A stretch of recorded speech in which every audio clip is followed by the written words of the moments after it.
नमस्कार दोस्तों।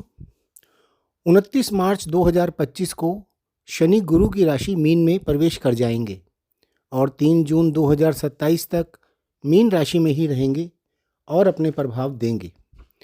मिथुन लगन के जातकों की कुंडली में शनि अष्टम भाव के साथ साथ नवम भाव के भी स्वामी हैं, जो कि कुंडली का सबसे ज़्यादा शुभ भाव होता है। और त्रिकोण के स्वामी केंद्र में बैठकर अपने फल देंगे, जो कि एक बहुत ही प्रबल राजयोग है। जब केंद्र के स्वामी त्रिकोण में हो या त्रिकोण का स्वामी केंद्र में हो तो वह राजयोग होता है। यानी अब 29 मार्च 2025 से शनि मिथुन लगन वाले जातकों को राजयोग का फल देंगे। आइए जानते हैं कि आपको इसके क्या फल मिलेंगे। शनि अपने दोनों भावों अष्टम व नवम भाव के फल देंगे, जिनका स्वामित्व शनि के पास है। अष्टम भाव आपकी ससुराल का है, आयु का है, गुप्त चीज़ों का है, पुश्तैनी प्रॉपर्टी का है। और नवम भाव आपके पिता, धर्म, समाज, हायर एजुकेशन, विदेश, भाग्य तथा पूर्वजों का है। आपको इस समय में इन सब के बहुत ही अच्छे फल प्राप्त होंगे। आपको अचानक अपने पुरखों की प्रॉपर्टी मिल सकती है, या आपके जीवन साथी को कोई प्रॉपर्टी या उसका शेयर मिल सकता है, या ससुराल पक्ष की ओर से आपको कोई बड़ा लाभ भी मिल सकता है। यह समय आपकी आयु बढ़ाने का है, यानी इस समय में आप यदि किसी लंबी बीमारी से पीड़ित हैं तो उससे आपको छुटकारा मिल सकता है। ससुराल पक्ष से यदि रिश्ते खराब चल रहे हैं तो उसमें भी सुधार होगा। इसके अतिरिक्त आपको आपके पिता से बहुत लाभ होगा। यदि आपके पिता से आपके संबंध खराब चल रहे हैं तो उसमें भी आपको अच्छा खासा सुधार होता नजर आएगा, तथा आपको अपने पिता द्वारा लाभ भी होगा। आपके पिता का स्वास्थ्य यदि खराब चल रहा है तो उसमें भी सुधार होगा। आपका भाग्य आपका साथ देगा। आपके कई बिगड़े हुए कार्य बनने लगेंगे। आपके पितरों का आप पर पूरा आशीर्वाद रहेगा। आपकी उच्च शिक्षा के योग बनेंगे और आपके मार्ग में आ रही सारी अड़चनें दूर होंगी। विदेश जाने के भी योग बनेंगे। आप अपनी हायर एजुकेशन के लिए या जॉब के लिए विदेश जा सकते हैं, या दोनों एक साथ भी कर सकते हैं, या किसी बिजनेस के लिए भी जा सकते हैं, या किसी धार्मिक उद्देश्य के लिए भी जा सकते हैं। वो आपकी एज के अकॉर्डिंग आपका उद्देश्य कुछ भी हो सकता है। आप यदि अधिक एज के हैं तो आप धार्मिक कार्यों पर ज़्यादा ध्यान दे सकते हैं। शनि स्वयं राजनीति के कारक भी हैं और दशम भाव सरकार या सरकारी कार्यों का भी है। आपका मान सम्मान भी दशम भाव है और आपका कर्म भी दशम भाव ही है।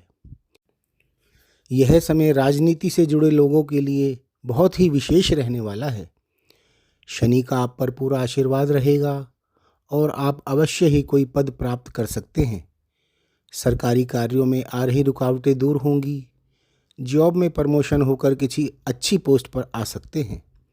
अच्छी सैलरी व अच्छा पैकेज ले सकते हैं। समाज में या ऑफिस में आप सम्मानित किए जा सकते हैं। आपकी मेहनत व पुरुषार्थ के बल पर आप इस समय में बहुत ही ज़्यादा तरक्की करेंगे, चाहे वह जॉब में हो या बिजनेस में हो।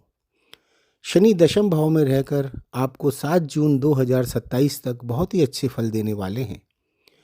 यहाँ से शनि की दृष्टि आपके 12वें भाव पर, चतुर्थ भाव पर और सप्तम भाव पर होगी। 12वां भाव विदेश, खर्चे, बेडरूम, हॉस्पिटल और जेल आदि का है। इसे मोक्ष भाव भी कहा जाता है। यह समय आपके शुभ कार्यों पर खर्चा होने का समय है। आपके परिवार में आपकी या आपकी संतान की या भाई बहन की या किसी अन्य सदस्य की शादी हो सकती है, तो शादी पर तो खर्चा करना ही पड़ता है। या घर में संतान आ सकती है, या किसी नई गाड़ी या प्रॉपर्टी या फॉरेन टूर पर खर्चा कर सकते हैं, या संतान को बाहर भेजने पर खर्चा कर सकते हैं। कहीं अच्छा खासा इन्वेस्टमेंट कर सकते हैं। शनि की 12वें भाव पर दृष्टि आपको किसी बड़ी बीमारी से भी छुटकारा दिला सकती है, यानी आप समय से इलाज करवाकर सही सलामत अपने घर पहुंच जाएंगे। चतुर्थ भाव पर शनि की सप्तम दृष्टि होगी। चतुर्थ भाव सिंहासन का भाव है, यानी कुर्सी का भाव है। वह कोई भी हो सकती है, कोई बड़ा राजनीतिक पद या कोई आईएएस या आईपीएस का पद या कोई छोटी या बड़ी कोर्ट के न्यायाधीश का पद या किसी भी छोटी या बड़ी कंपनी के सीईओ, डायरेक्टर या चेयरमैन का पद या किसी भी इलेक्शन का कोई भी पद हो सकता है।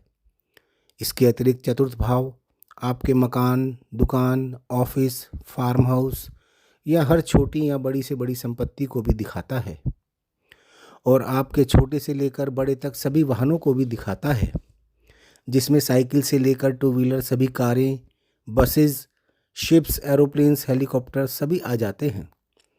इसके अतिरिक्त हमारे जीवन में हमें प्राप्त होने वाले सभी सुखों का भी यही भाव है। हमें कब और कितना सुख प्राप्त होगा वो यही भाव बताता है। हमारी माँ से हमारे संबंध कैसे रहेंगे वो भी यही भाव से पता चलता है। इसी प्रकार सप्तम भाव पर शनि की दशम दृष्टि होगी और सप्तम भाव आपके विवाह का है, जीवन साथी का है, पद प्राप्ति का है, एक्स्ट्रा मैरिटल अफेयर्स का है, व्यापार का है तथा पार्टनर का भी है। आपके सप्तम भाव में धनु राशि आ रही है, जिस पर 15 मई 2025 से 1 वर्ष के लिए गुरु की भी दृष्टि होगी, यानी 1 वर्ष तक आपके सप्तम भाव पर शनि व गुरु का दोहरा गोचर रहेगा, यानी यह भाव पूर्ण रूप से एक्टिव रहेगा और आपको इस भाव के पूर्ण फल प्राप्त होंगे। मिथुन लगन के जो जातक अविवाहित हैं उनका निश्चित रूप से विवाह पक्का होगा तथा वो जल्द ही विवाह के बंधन में बंध जाएंगे और खुशी खुशी अपना जीवन व्यतीत करेंगे। आपके व्यापार में आ रही बाधाएं दूर होंगी, जॉब में रुकी हुई तरक्की, प्रमोशन मिलेगी। आप यदि शादीशुदा हैं तो आप अपने जीवन साथी के साथ बहुत ही टाइम स्पेंड करेंगे और अपनी मैरिड लाइफ का भरपूर आनंद लेंगे। यह भाव पद प्राप्ति का भी है। इस भाव के प्रभाव से आपके किसी पद को पाने के चांसेस भी बहुत ज़्यादा रहेंगे। वह पद कोई भी हो सकता है। आप कोई सम्माननीय पद प्राप्त करेंगे, जॉब या व्यापार में बहुत अच्छी तरक्की भी करेंगे।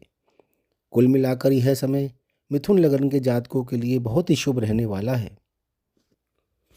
दोस्तों, हमारे जीवन में शनि ग्रह की बहुत ही अहम भूमिका होती है और इसे हम किसी भी प्रकार से नकार नहीं सकते।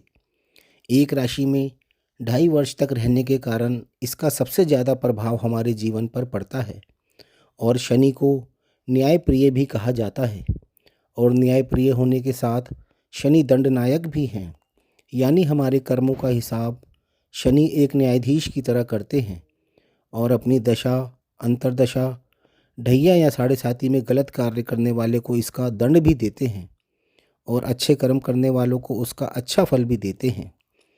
अभी शनि कुंभ राशि में गोचर कर रहे हैं, जो कि शनि की अपनी राशि है और 29 मार्च 2025 को शनि गुरु की राशि मीन में प्रवेश कर जाएंगे और 3 जून 2027 तक मीन राशि में ही रहेंगे। दोस्तों, अभी जो सब आपने जाना ये सब मिथुन लगन वाले जातकों के लिए था और यदि आपकी मिथुन राशि है, यानी आपका चंद्रमा मिथुन राशि में है, तो भी आपका समय बहुत अच्छा है, क्योंकि ना तो आपकी कोई साढ़े साती शुरू हो रही है और ना ही कोई ढैया शुरू हो रही है। तो कुल मिलाकर मिथुन लगन व मिथुन राशि दोनों के लिए ही यह समय बहुत ही अच्छा जाने वाला है। तो दोस्तों, आपको ये वीडियो पसंद आए तो इसे लाइक अवश्य कर लें और हमारे चैनल को सब्सक्राइब भी कर लें। धन्यवाद।